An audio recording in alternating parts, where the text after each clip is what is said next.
Hello and welcome back to Getaway Day. This is episode 96, our Division Previews American League West episode. As always, I am Mason, he is Gautam, and we're here to give you our opinions on things regarding baseball. What? That's what we do here? I thought so. Maybe not. Oh, that's strange. Who wants to listen to our opinions anyway? I do. Well, yeah, but they're your opinions. So that would make sense. But no, it'll be fun. We've got a little bit of a different way that we're going to go through the American League West. As you may have noticed from the last couple episodes where we talked about the American League Central, the National League East, we've been trying to do things a little bit different each week just to keep it fresh. I think the first week we kind of just went all throw everything at the wall, try and talk about everything. Last week, we were focused on a couple of very specific questions surrounding each of the teams. This week, we are actually leaving our discussion up to fate. So I have on this wall over here that you can't see, a dartboard surrounded by a whole bunch of things that I really enjoy, and I'm going to throw things at it and hope I don't break anything. No, that's actually not true. What we are going to do, though, is we're going to come to this screen where I have a magic spinny wheel with 6 categories. We've got starting pitching, breakouts and bounce backs, the bench and the bullpen, free agent additions, lineup, and prospect impact. We are going to go through, and one team at a time, we will spin the wheel once. We will discuss that and then go to the next team. We're going to try and get through this a couple of different times. So we're not going to do all Astros and then skip to the next team and not talk about the Astros again. We're going to try and go and do this a little bit more in round. So if you enjoy this format, please let us know on our social media, which you should have already heard about. And yeah, so let's get right into it. Before we do this, Gowie, do you have any thoughts or anything that you want to mention about the division as a whole, about the format we're going with today? Anything specific? Just that we're going to get a little a la carte of the AL West and a little sampling here and there, and hopefully piecing it all together, you'll have a better idea of what this division has done to track down the Astros, and can anyone do that? And it's going to be an interesting division, I think, overall. Yeah, that's a really good point here. This is the division that is the home of the World Series champion Houston Astros. They are essentially the gold standard of MLB right now, which we'll probably talk about here in a minute as to why. But so it's really intriguing because they're probably still regarded as the best team in the division. What have all the other teams done to be able to catch up to them? So I actually want to start talking about the Astros a little bit. So we're going to go ahead and spin our magic wheel here. And it's going to pop up a screen that tells me which thing it is because I didn't find the best spinning wheel. We're actually going to talk about starting pitching for the Houston Astros. So starting pitching is maybe the one area of this Astros team that has actually significantly changed since last season. So this Astros team, as I said, kind of in general, was the gold standard of the MLB. They won the World Series. Their roster was stacked. Their starting pitching was stacked. They have since lost Justin Verlander, who has gone to the New York Mets. And that is a huge loss for any team. Losing the Cy Young from last year. The what do you call it? The comeback player of the year from last year. A guy who had like a 2-something ERA. Justin Verlander? Yeah. I think he had a 175. Oh, 175. That's way better than a 2-something. Yeah, a 175 ERA, putting up 6 WAR in 175 innings. You've lost that guy. How in the world are you going to even kind of match what you did from a starting pitching standpoint? I will tell you. Framber Valdez, Christian Javier, Luis Garcia, Jose Urquidy, and the rookie phenom Hunter Brown. That's how you do it. I want to talk about Hunter Brown for a second, because from an aesthetics perspective, he's the guy that directly replaces Justin Verlander. If you see these guys pitch side by side, they have the exact same pitching delivery. It's incredible. So Hunter Brown probably grew up watching Verlander pitch. He started pitching like him, and they have actually quite a few similarities as pitchers too. Hunter Brown has a great curveball. His slider maybe not as good as Verlander, but kind of similar fastballs too. This guy seems like he's ready to step in, and he's not going to win the Cy Young probably, but he's probably going to be a very solid pitcher, just like all these other guys that you just mentioned that they've brought through their system as international free agent signings. Just in the cases of Valdez, Javier, and Luis Garcia, those guys all kind of hit the ground running. I don't see why Hunter Brown would be any different than that. He showed he was like very capable in his limited action last year. And, you know, they're not going to skip a beat here. The starting pitching is very strong with this Astros club. Yeah, and Hunter Brown, as you mentioned, he looks really similar to JV. He's definitely not got the body of work at all, seeing as he's only got 20 innings under his belt in the major leagues. But his average fastball velocity in those 20 innings was about 97 mile an hour. He's a starting pitcher. So, well, he only started 2 games. He did come out of the bullpen, so that could have affected that a little bit. But he does throw hard. He does get strikeouts. He's got that amazing curveball. He's still got like a really, really plus fastball and slider. Like, his changeup is like his extra pitch, I think, is really how it goes for him. But if you got 3 dominant pitches as a rookie, you're going to be fine. Like, people haven't seen you enough times for that to be an issue yet. So, I got a question for you about the Astros pitchers. I feel like Framber Valdez, Christian Javier, Luis Garcia, they should be bigger names than they are. Yes. Why are they not on like the main stage? Is it just because they're the Astros? Like, I just don't understand. These guys are like incredible pitchers. So I'll actually kind of raise you one and say, why are Astros players in general not as bigger known? Because, like, even with Jordan Alvarez, like, people know him. He's still not talked about nearly as much as he should be. Jose Altuve had quietly one of the best seasons of maybe a second baseman ever last year. Like, he was phenomenal last year, and nobody talked about it. Like, I think this is just kind of a thing that happens with Astros players. Part of it is because some people are still mad about 2017.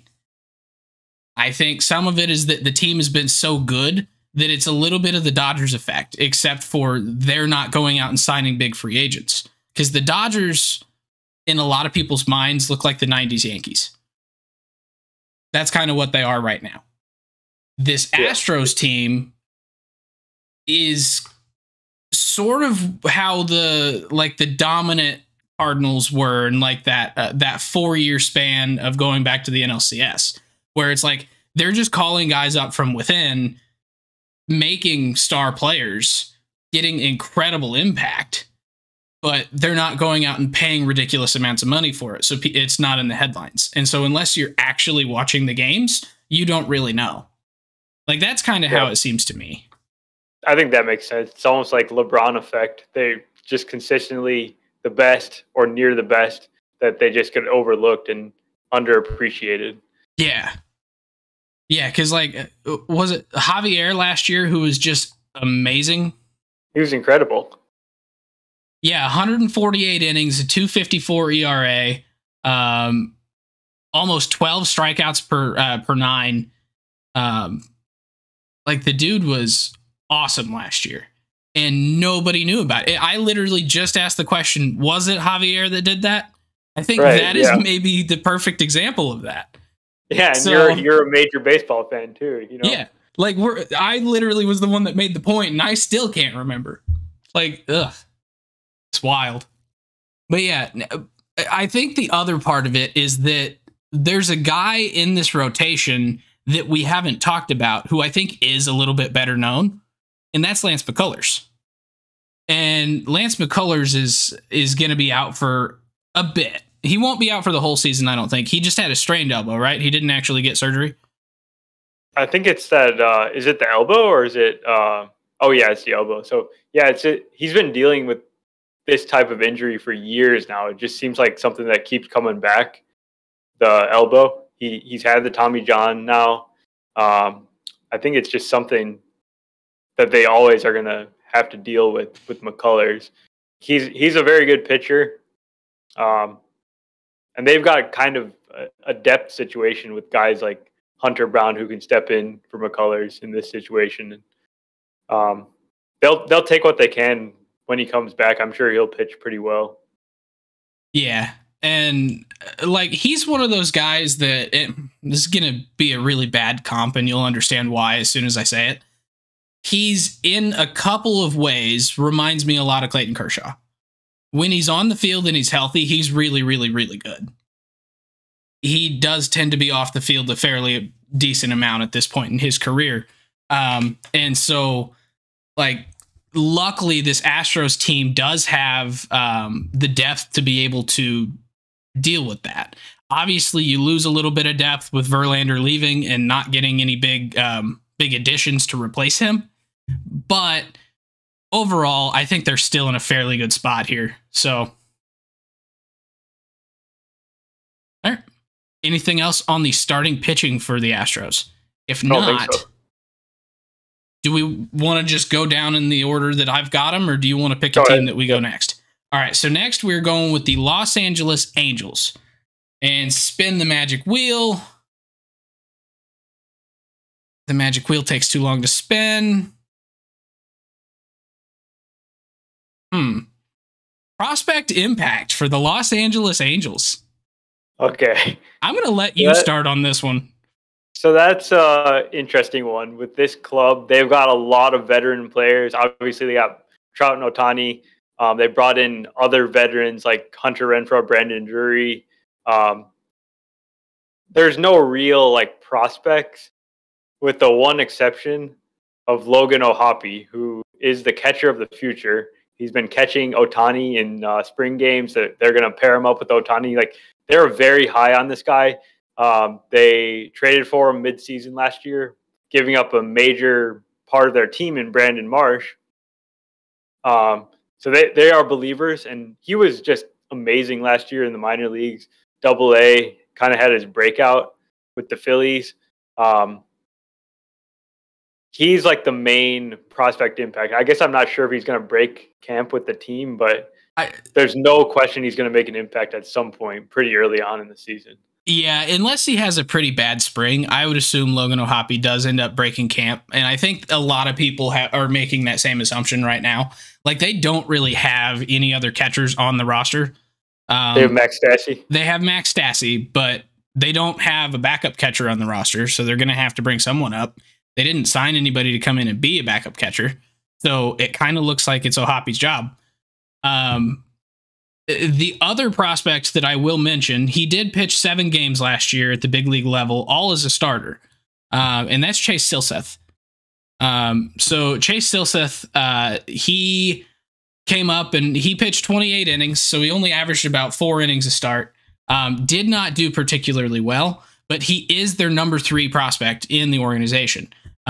He grades out as having a fairly decent fastball and slider, and a plus changeup.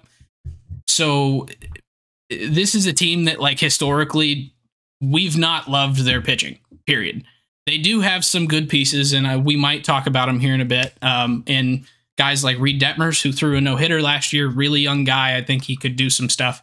Ohtani, obviously.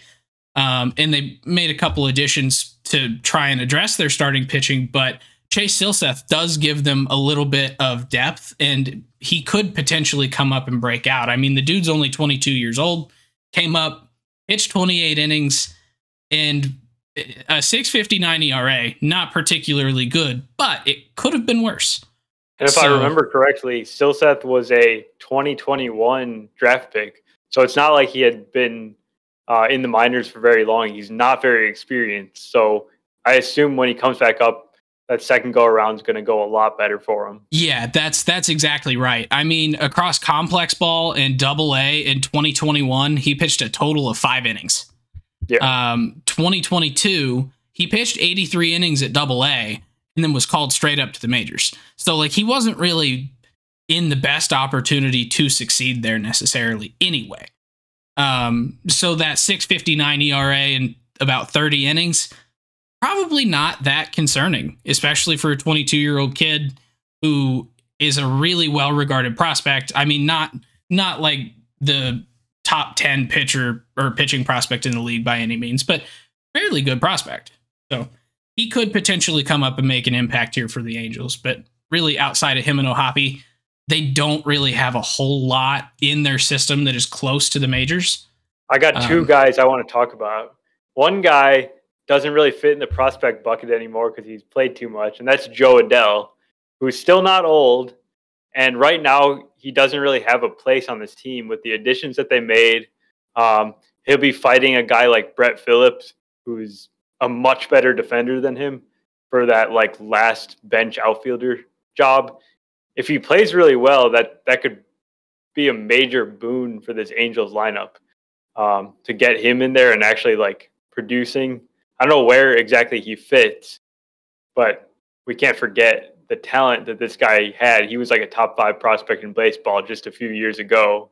Well, and in the same boat as Joe Adele is Mickey Moniak, who's a little bit of the opposite, where his bat hasn't followed along with his defense. So they've got 2 guys who were incredibly high prospects, not really prospects anymore. They probably fit better into like a breakout category, Sure. but That's true. But they're still young enough and don't really have all that much major league experience that they're borderline prospects still. Yeah, just a little on the late side. But just an overarching thought on prospects with the Angels, they are not really expected to have a major contribution to this team. This team's like, win now. We're not worrying about, pushing our prospects along and getting anything. I think outside of Ohapi, because like that was a pretty big trade when they made it. Like you kind of knew that they were expecting him to be their catcher pretty soon when they made that trade. So outside of him, there's not really any big expectations here. I got one deep sleeper, and that's Ben Joyce, who was drafted last year. He throws 105 miles per hour. Came from from Tennessee. Just absolutely like dominant pitcher at Tennessee with the premium velocity. And I could see him like jumping all the way to the majors this year and becoming the Angels closer sometime later this season. All right, then. I like that pick. 105 is yeah. There's not many people that could do that. He almost killed Mookie Betts the other day. Oof. In a spring game. Yeah. 103 up at the head. Ooh. Yeah. Yeah, there's not many guys that could get up there. There's what? Jordan Hicks. There was Mr. Broken Ankle back in his heyday. And this guy? Is that about it? Maybe Chapman. Well, that was Mr. Broken Ankle. Oh, I forgot about that. Yeah. But all right, so let's go on to the Oakland A's. So let's spin this wheel again, and we will be discussing the... Really? So I'm going to... free agent additions for the A's. Oh, they have some actually, though. That's a valid point. And I'm going to go in and edit this. I'm going to make it just off-season additions because I think trades need to be discussed as well, and we don't have it in the spinner wheel. So we'll talk about the trades as well, which does actually make this a lot bigger. Yeah. I'll go ahead and just talk about the veteran free agents that they brought in, and then we can discuss the big trade that they made. So they brought in a bunch of like really solid bench players on contending teams, I feel like, or at least like average teams. But some of those guys are going to be relied on to be starters.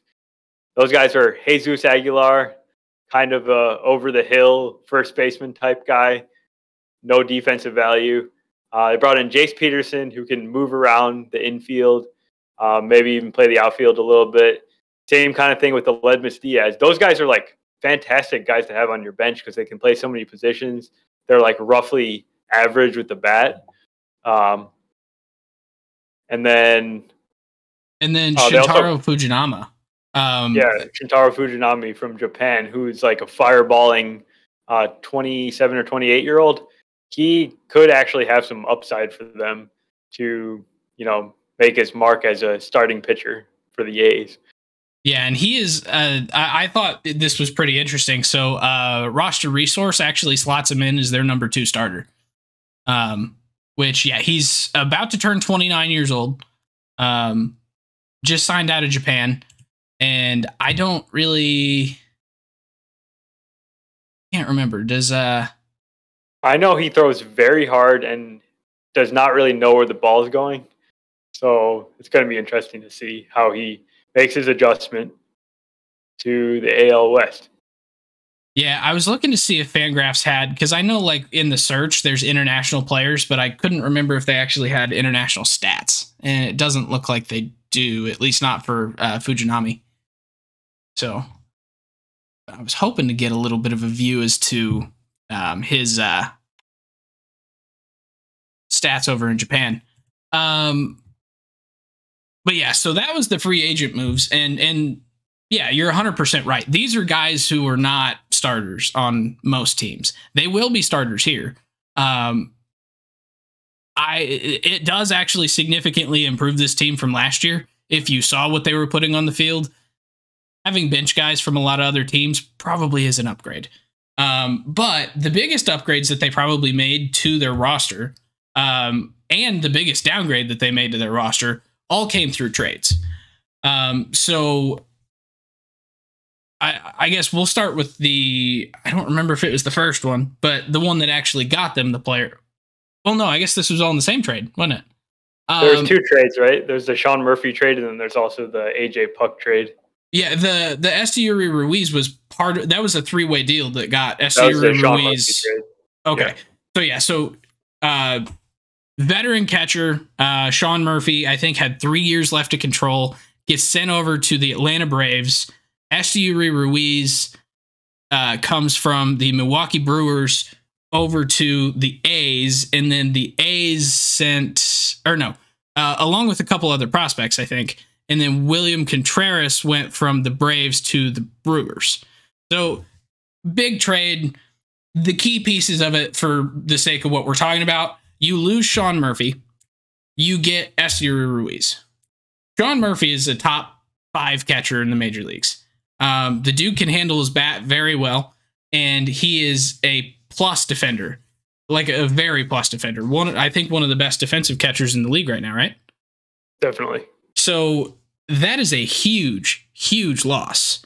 And so you really need to get something back for that. And the big piece that they went after was Esteury Ruiz, who is still a prospect. And he is a speed guy. He stole 85 bases across all levels last year. 85, I'll repeat that. Yeah. And with the bases being closer together this year, like if this guy can get on base a little bit this year, he's probably going to lead the league in stolen bases. Because I assume on a bad team like the A's, there's no such thing as not a green light. Yeah. This team is going to like to run with guys like Laureano, Ruiz, Tony Kemp. Like they're just going to be trying to pad their stats and try to get themselves traded out of town in the case of Laureano and Kemp. But Ruiz is really interesting to me because the guy seems to have no power whatsoever. I think he was like first percentile in exit velocity. He just sort of slapped at the ball. He needs to go to drive line. That's like the new. They're saying it's like the new best shape of his life. Yep. So yeah, but he makes good contact. Last year he improved his walk rates a lot. So I think he could potentially be a valuable piece. He also plays a great center field. So even if he's not like a traditional form of giving you like a traditional form of production, like the stolen bases, the defense, on base skills, and hit tool. Those are like all good components of a legitimate player. So I'm really interested to see how this actually pans out for them. As a floor, what do you think about a comparison to Miles Straw? Yeah, that's actually pretty good. You know, if he ends up being like Miles Straw, then obviously people are not going to love that because they're going to say like, oh, this guy cannot hit. And that's probably true about Straw. But yeah, the floor is not that high, but Straw does things well outside of the he's hitting. A valuable major leaguer. Yeah, for sure. Absolutely. He's not the flashiest major leaguer. And yeah, you kind of occasionally think about maybe platooning him. But the thing that I'm a little bit concerned about with Esteury Ruiz here. So in 2022, let's see, what was it? Oh, shoot. 28 games, 49 games in AA for the Padres, 28 games in AAA for the Padres, 37 games at AAA for the Brewers. He had the best averages of his life across those three stops. They're batting 344, 315, and 329. Before that, he was kind of a mid-200s hitter outside of rookie ball. So what is he? Is he a mid-200s hitter, or did he find something that he is now all of a sudden a 300 hitting guy? Because if he's a 300 hitter that can get on base and steal and play defense, doesn't matter if the power's there. But if he's a 250 hitter, that's a big difference. Yeah, definitely. That's going to make or break whether he's an actual valuable player or not. Because if he's a 250 hitter, he's definitely not a walker, so his OBPs are always going to be quite low. It's just, I don't know. Yeah, so what they've got here. Yeah, so it's I guess the reason I asked that is because what I had said before is when you trade Sean Murphy with 3 years left, you got to get something pretty sure. They also got Kyle Muller in that trade, who I feel like is pretty interesting. I don't know if he's going to be in the rotation immediately, but he had a really good season at AAA with the Braves last year. He just never had the opportunity to pitch in the majors because the Braves have very good starting pitching themselves. So I like Muller. Okay. So they did potentially get a couple of different pieces that could add up to the value that you're losing in Sean Murphy there across a couple of different places. And I talk about how big of a loss this is with Sean Murphy, and it is. But catcher wasn't really the position they were hurting for, because they do have a couple of prospects that are catchers that are fairly good. In Shea Langoliers, don't know what they're going to do with Tyler Soderstrom. He's probably not a catcher long term, but that's kind of where he was drafted. Maybe there's one more catcher, right? Prospect. I think he may be lower down. Yeah, I think you're right. I can't think of who it is though. It was like a 21 or 22 draft pick or something. I can't remember. Oh, Daniel Susak. Okay, it is Susak. That was actually who I was about to mention. Yeah, he's down at single A. He has not played much. He played 25 games at single A last year after getting drafted. So, yeah, so they're not exactly hurting for catchers. So it does make sense that they went and did this, given their competitive window is not here. But yeah.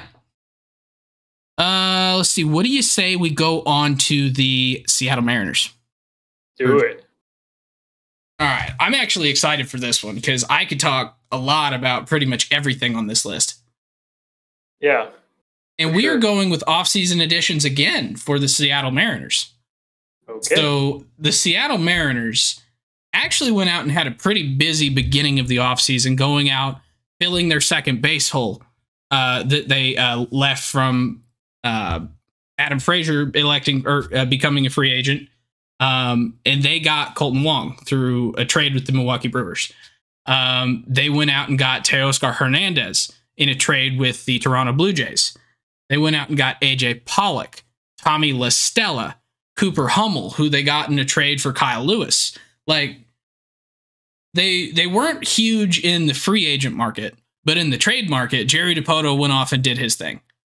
And I think each and every one of these moves that they made, in my opinion, makes what broke out to be a good team last year a hell of a lot better team this year.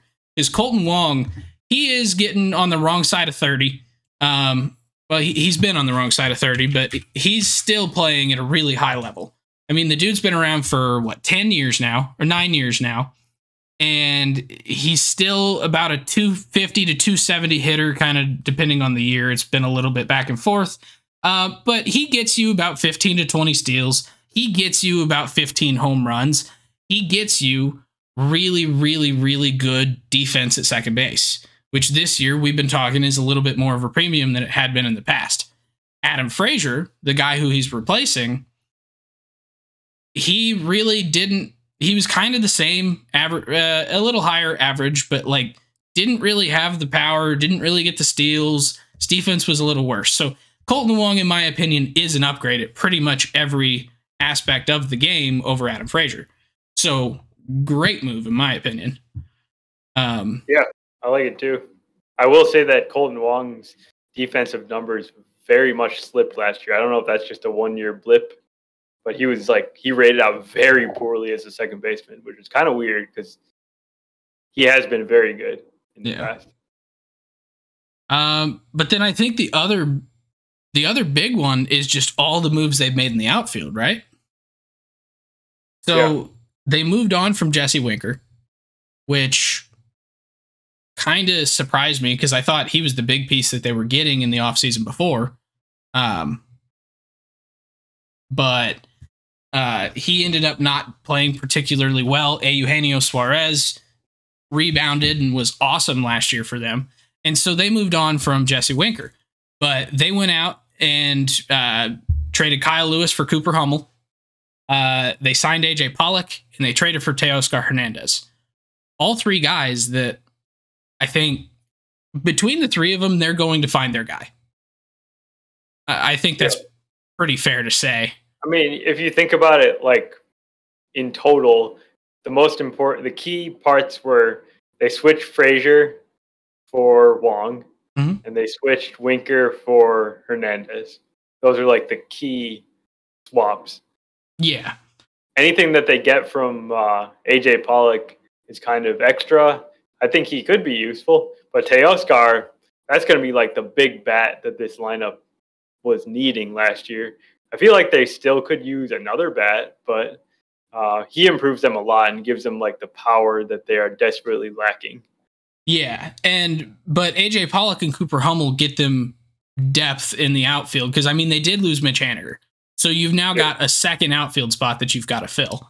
Between those two guys, you're probably in pretty good shape because let's see, who is their outfield? It's obviously J-Rod. We can't forget. That's true, but Kelenic has really, really struggled. He's not been kind of what he was advertised to be as a prospect, and he's not really shown too many flashes of that at the major league level. Obviously, he's still young. There's still time for him. But I think Jerry going out and kind of getting an insurance policy and another young guy who, when we were watching him out in Arizona last year, kind of liked him, in Cooper Hummel. Let me see if I could get his numbers pulled up here from last year. So in 66 games, he actually didn't fare particularly well at all, did he? 176 average, only 3 home runs. But at AAA, he was a 300 hitter, not terribly high power. His walk rate was insane at 15%. And his walk rate has been there pretty much at every level of his career. So he is a big on base guy. He could, if you lead him off, if he can get that average up and stay that big on base guy, get him at the front of the order, let Julio drive him in, have him play right field, you're probably in pretty good shape. I didn't know you were that big of a Cooper Hummel fan. Roster resource, they're not everything, but they don't even have him projected to make their roster. Really? Yeah. This is a deep team. They've got a solid bench. I'm going off the track here, but they've got guys like Dylan Moore and Sam Haggerty that can play both infield and outfield. I mean, they got like a loaded team. This team's very good. Yeah. So basically, I think the moral of the story here, Jerry DiPoto has finally got the team that he's been trading for the last 117 years. And he's making some additions to it also through trades, because I think it's the only... I don't think he knows you can give money to people. But Jerry should be very happy with the roster that he's put together right now. Absolutely. All right. So let's go and finish the last team for our first time through. Looks like we'll only get about 2 times through the order. And then we'll go and talk a little bit about the overall division. So prospect impact for the Texas Rangers. Ooh, that's a good one. So the big one is Josh Young, their third baseman, slotted in at third base. He made his debut last year after he missed most of the beginning of the season with a shoulder injury. And he showed like big power, but also a big issue with striking out. I think he struck out about 35% of the time. He didn't really have that problem in the minors, so maybe it was just a small sample size thing.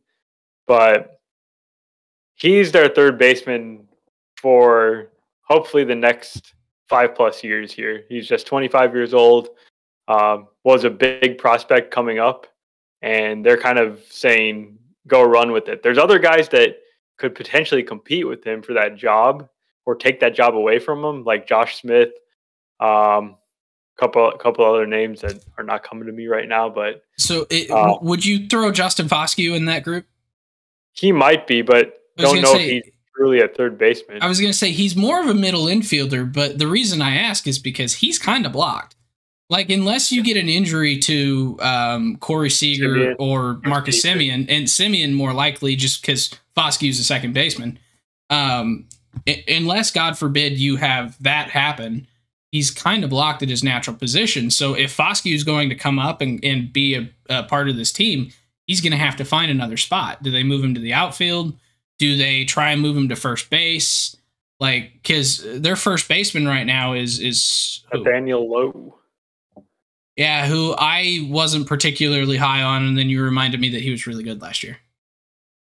He was very good last year, yeah. Yeah, so I guess I got to give him a little bit of slack and can't just say, well, we're going to take Lowe out and throw in Justin Foscue at first. But yeah, no, this is a Rangers team that, like, outside of Josh Young, Jack Leiter, like, the names of the prospects don't really jump off the page at you. A guy who actually is not popping up on their 2022 top 10, but I believe is in their top 10 in Luis Angel Acuna. He could also potentially come up this year. He is pretty low in the minors still, I think. Only AA, maybe single or double. But he's another guy that you could potentially see here later in the year. So yeah. I was hoping we were going to get starting pitchers because they made a lot of moves, but I'll just talk about their prospect pitchers because they now have a legitimate depth in starting pitching. And they have guys like Jack Leiter, Owen White, Cole Winn. Those guys are all like fairly close to making to the majors. So if they like really show out at AAA, and then one of their very oft injured starting pitchers goes down, like they could be next man up, even though they have other like major league quality starting pitchers too. So I like the depth that they're building in starting pitching. We talked about it when they made some of the moves that they've taken it from being their biggest weakness to a legitimate strength of the club.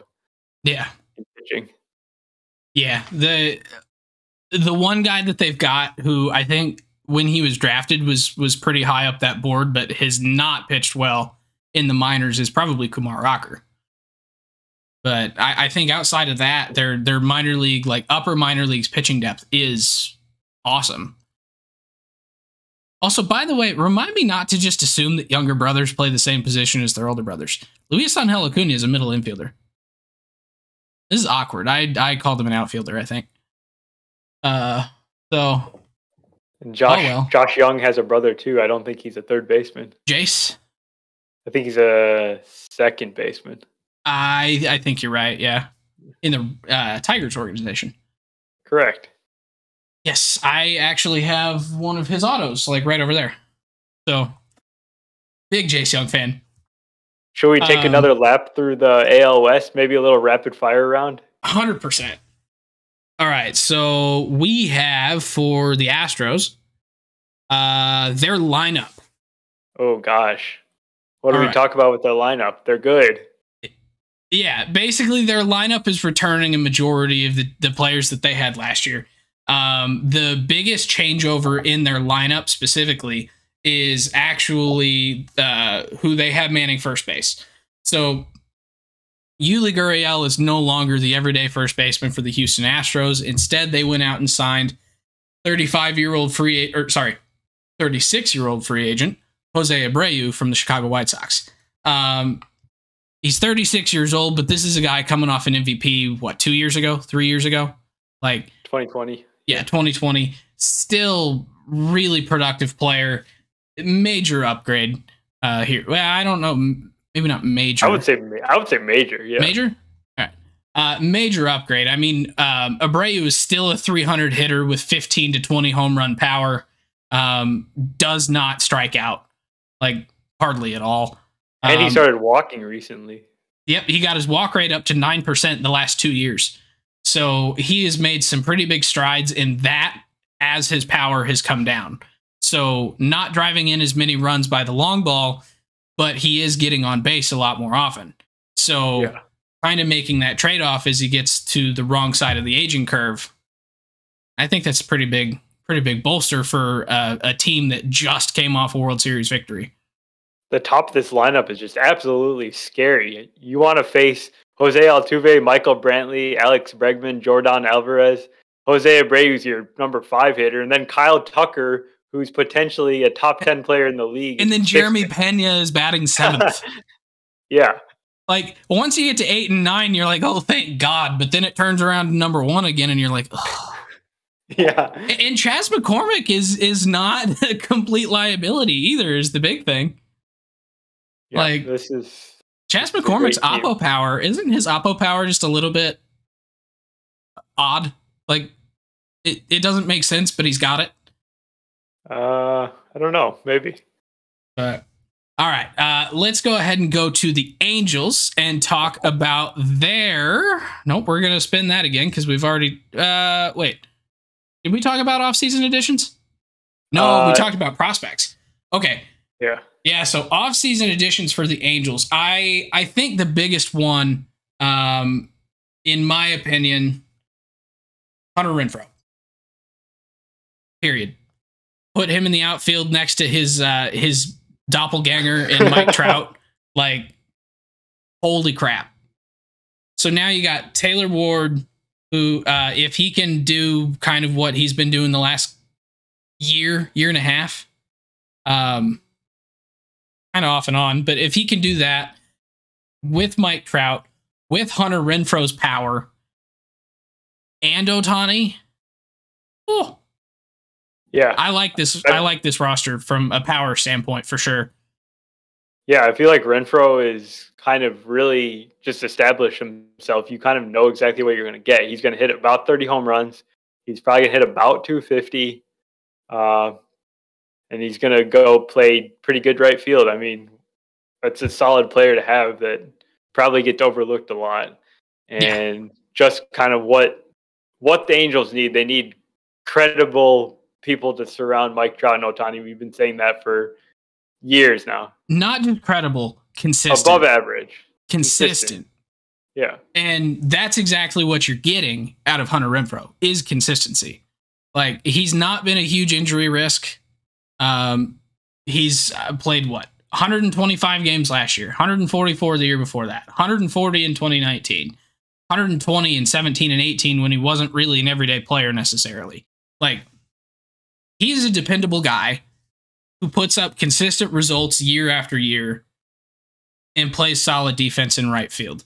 This is exactly what the Angels needed to do, and they finally did it for seemingly the first time since Mike Trout came up as a rookie.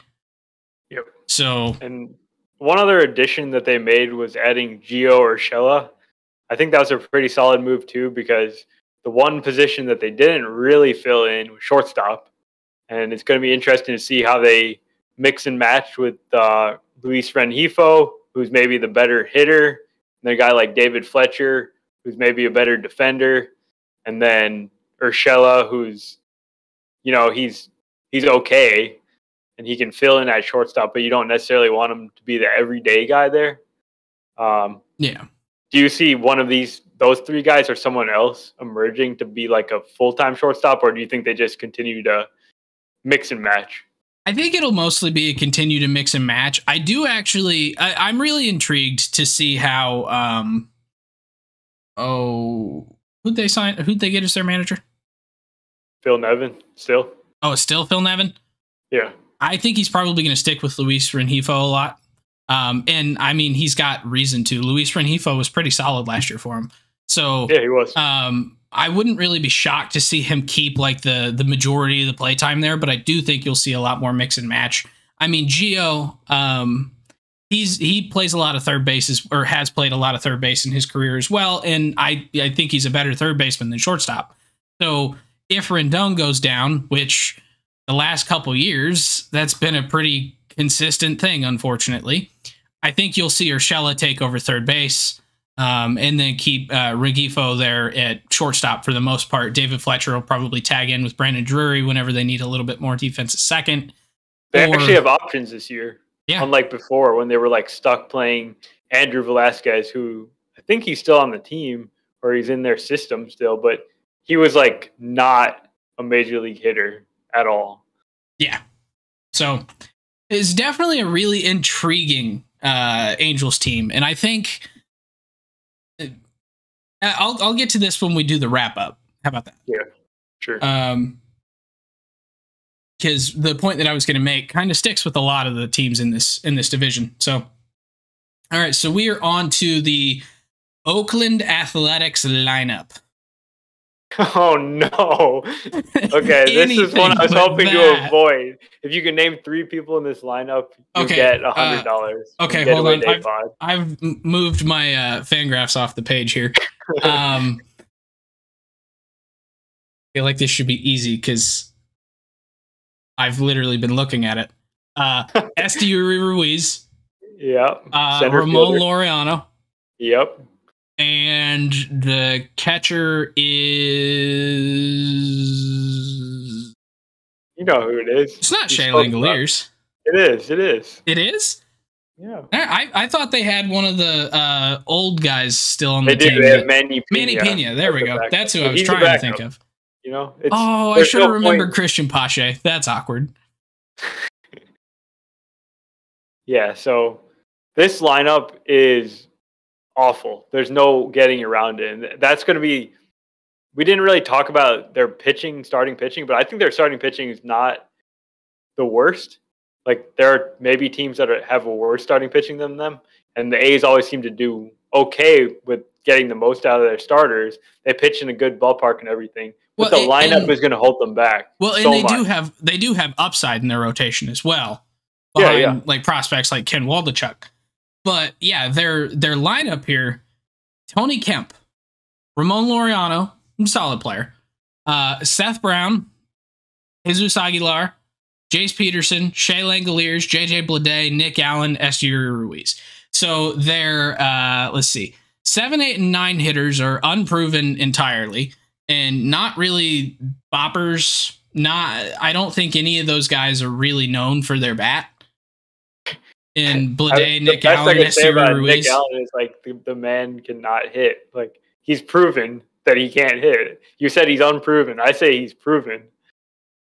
He's only got 126 games or days of service time. I'm sorry, I'm not a Nick Allen fan.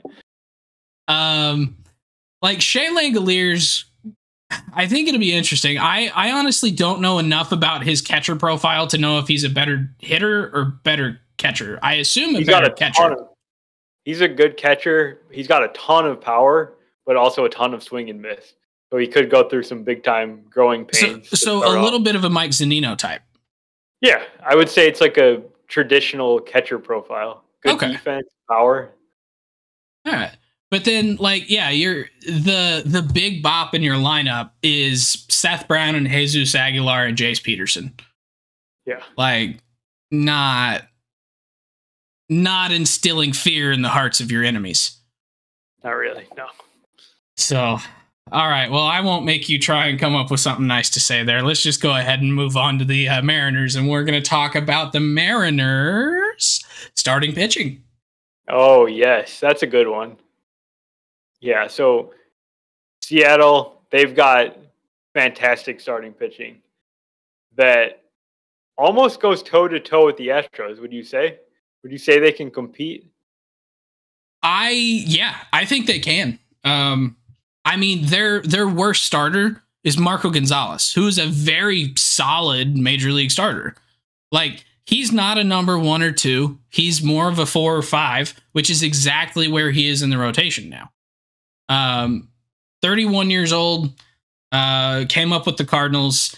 I think last year he wasn't really particularly great, but he's usually consistently like a mid to high 3s ERA guy that'll get you 150 to 180 innings. So, like, historically, he's a really valuable pitcher as like the back end of your rotation. Problem is that he's been the front end of the rotation for a long time. I was going to say, yeah, a couple of years ago, he was their best pitcher. Now he's their number 5. And the 4 guys ahead of him are very, very good, starting with Luis Castillo, who, when he came over with the trade with the Reds, he continued like to dominate. And I think this year he's going to just keep doing that. Doesn't have to pitch in Great American Small Park anymore. And yeah, I think he's going to become like kind of in that upper elite tier of pitcher, of starting pitcher. Yeah, the one thing I was trying to find real quick. So it seems like Luis Castillo always starts out the year a little bit slow and then gets really hot. And he did that again last year. And so I would not take his first 2 or 3 starts to heart if they're not particularly great. Like, even when he's not good, or when he's not hot, like, he's still a 3.28 or a 3.25 ERA guy, still very solid, but he's not the dominant guy that we saw last year. But he always seems to find it back at the middle or the dog days of summer and coming into the end of the season. So definitely a guy that you love having as your ace. And then you follow it up with Logan Gilbert, George Kirby, and Robbie Ray. Like, the George Kirby and Logan Gilbert, incredibly high upside guys. And they're starting to show it at the major league level pretty consistently. I think Logan Gilbert's rookie year was a little good. And he was great last year, yeah. And then he was great last year. George Kirby came up last year and was great.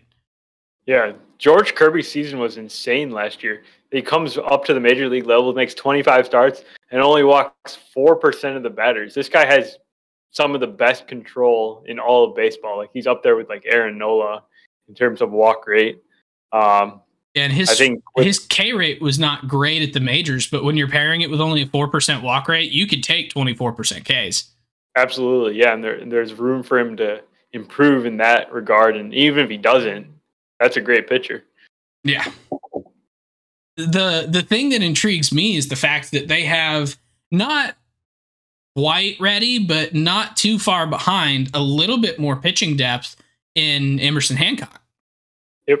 So, like, they have more young guys who, as soon as Marco is like kind of not able to put up that consistent 3s, about 4 ERA, and be a solid number 5, Emerson Hancock's knocking on the door. So this is a team that is kind of set for the next couple of years from a rotation standpoint, I think. So, all right. What do you say we wrap it up with Texas and then do a little bit of general thoughts on the division? Sure. What do we got? We haven't had any... We already did prospect impact with the Rangers, right? Yeah. Okay, let me spin it again. It was just on the border of starting pitching and prospect impact. Okay, breakouts and bounce backs for the Rangers. I was gonna say we haven't had any of those yet, so yeah, that's a good one. Okay. Do you have one? I'm trying to get their roster pulled back up again, but yes, I do have one. I think that a potential breakout candidate here, and he was already doing fairly solid last year with 16 home runs, and playing pretty solid catcher in Jonah Heim. Like Jonah Heim has, I believe, pretty solid power, and would not be surprised to see him continue to play kind of at the level that he did last year with that 15 home runs. I wouldn't be shocked to see that go up to about 20 home runs. If he can get his average up a little bit more, I think he becomes a little bit like what Sean Murphy has been the last couple of years. The problem with him is that his average is pretty crap.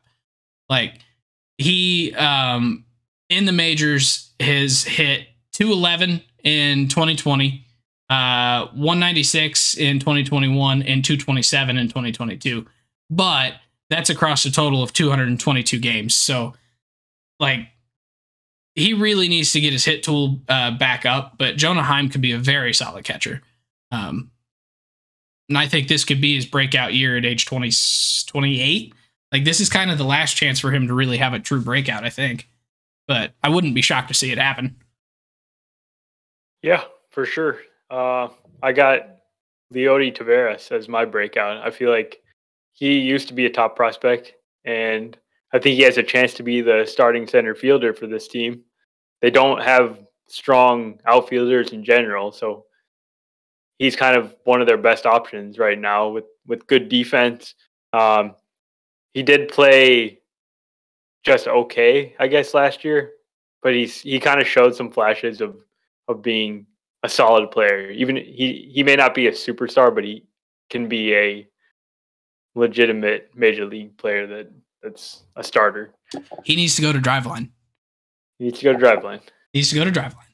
Yeah, I mean, his average is pretty solid for and he gets a decent number of steals. I mean, he stole 11 bags at the major league level last year and 7 at AAA. Like, he's got the speed. He can cover a lot of ground in the outfield.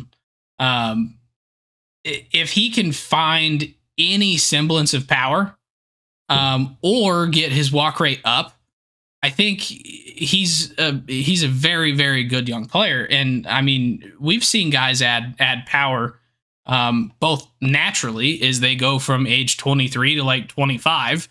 He's 23 going into his age 24 season. So like a little bit of natural increase in power as he continues growing into his body and, going through major league workouts and all that stuff wouldn't be all that surprising.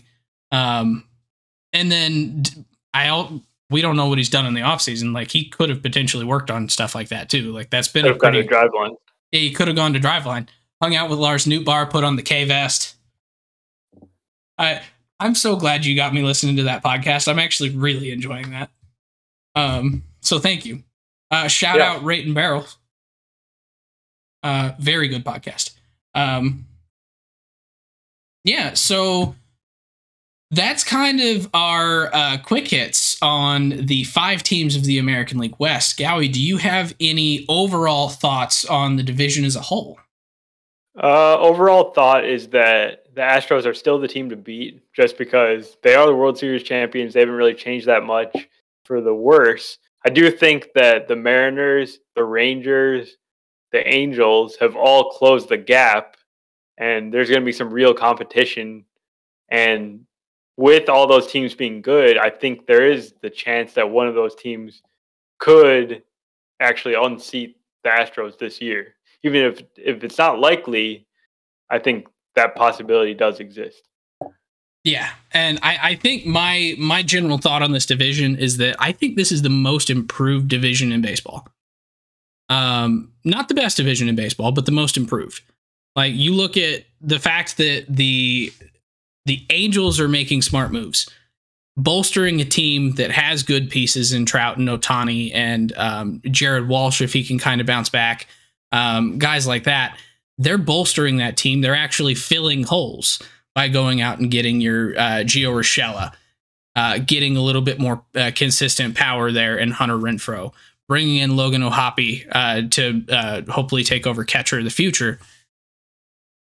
And then some of the other additions that we didn't talk about, Tyler Anderson coming in to join their rotation. They signed a couple of relievers that are interesting in Carlos Estevez. Like that's a really improved team from last year. And I think they're the least improved team with the exception of the Oakland A's, but like little brother, stay over there, go play with your toys. That's kind of how the Oakland A's are this year. But then you look at the Rangers and everything that they did. They've rebuilt their rotation. They've gone out and got a couple of pieces for their lineup. Robbie Grossman to play left field for a while, but they're mostly relying on some young prospects who were injured last year to come back and be good. But I still think that that rotation alone makes that such an improved team. And then we talked about the Mariners quite a bit too. Like so much improvement here. Like this is a way better division now than either of the Centrals. I don't think there's any doubt in anyone's mind about that. Well, the fact that 4 of the 5 teams are actually trying, with the exception being the A's, who are obviously clearly in a rebuild. The other 4 teams have their sights set on winning the division, and anything short of the division is a major disappointment, I think, for all 4 of the other teams. Yeah, and they all have different motivations for that. Like the Angels are obviously, they were the farthest away, I think, in my opinion, at the end of last year. But they're going out and doubling down because they have Trout, they have Ohtani together for sure for one more year. This is their last chance. Go all in. You've got the Astros coming off a World Series, not really changing much. But I mean, when you're coming off a World Series and you return basically the whole roster, you're still going all in. So I think this is a really interesting division. We talked last week about how you're looking forward to watching basically every NL East matchup between those top 3 teams. I'm really looking forward to watching all the AL West matchups, just because this is going to be an incredibly competitive division in a division that we're not used to seeing be very competitive. Yeah, so, I like the fact that I'll probably actually be paying attention to the Rangers. I feel like they're a team that I don't usually watch, and I think this year I'm going to, because I'm really interested in see what happens with them. I might finally know what that new stadium looks like. Looks like a Costco. I'm not sure I like that, but oh well. So I think that pretty well wraps it up for us for tonight. So unless you've got any closing thoughts. I don't think so. Looking forward to the next one. Same. We will be back next week with possibly the National League West. So thank you very much for hanging out with us tonight. We will see you next week. If you enjoy the podcast, please subscribe on your favorite podcasting app and YouTube to make sure you don't miss any future episodes. Join the conversation on Facebook, Twitter, Instagram, and TikTok at Getaway Day Pod. If you enjoy card collecting, check out our sister YouTube channel at Getaway Day Cards.